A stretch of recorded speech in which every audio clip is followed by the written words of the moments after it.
আপনাদের ভাইয়া সকালে শুক্রবারের দিন সকালে নিচে গিয়ে আমাদের জন্য নাস্তা কিনে নিয়ে আসলো আর সঙ্গে গরু মাংস নিয়ে আসলো টাটকা টাটকা। হ্যালো এভরিওয়ান, সবাই কেমন আছেন? আশা করি সবাই ভালো আছেন। আলহামদুলিল্লাহ আমরাও ভালো আছি। শুক্রবারের দিন আমরা ঘুমিয়েছিলাম, আপনাদের ভাইয়া নিচে গিয়ে আমাদের জন্য নাস্তা কিনে নিয়ে আসলো, পরোটার সঙ্গে ডাউল ছিল।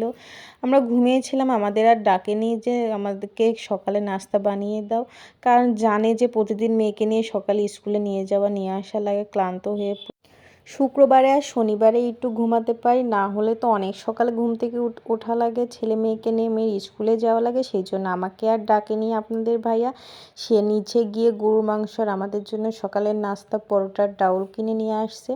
এই যে বাবা ছেলে মেয়ে একসঙ্গে খাবার খেতে বসে গিয়েছে আর আমিও এই যে খেতে বসে গিয়েছি। ভালোই হলো, আজকে আর বাবা ছেলে মেয়ের জন্য আমার সকালের নাস্তা তৈরি করা লাগলো না। আজকে আমি দেরি করে ঘুম থেকে উঠবো, রাতে কিছু ভাত রান্না করেছিলাম, আমি জানি যে এই ভাতটাই গরম করে দিব, তারা সকালে খাবে। কিন্তু আপনাদের ভাই যে পরোটা নিয়ে আসছে, ভাতগুলো গরম করা লাগলো না, ঘুম থেকে উঠেই ঝটপট করে এই যে নাস্তা পেলাম, খেয়ে নিলাম। নাস্তাগুলো ভালোই ছিল, ডাউল রান্নাটা অনেক মজা ছিল। আর এই যে ছেলে মেয়ে তার বাবার সঙ্গে তো নাস্তা করে ফেলেছে আর আমি এই যে এখন খাচ্ছি। আপনাদের ভাইয়া আমার জন্য 4টা পরোটা রেখে দিয়েছে। আপনাদের ভাইয়া আনবে অনেক করে, কিন্তু সে কম খাবে, শুধু আমাদের খাওয়াতে চায়। আর আমি কি অত পরোটা খেতে পারি? আমি 2টা পরোটা নিয়েছি আর ছেলে মেয়ের জন্য রেখে দিয়েছিলাম, ওরা পরে খাবে আবার।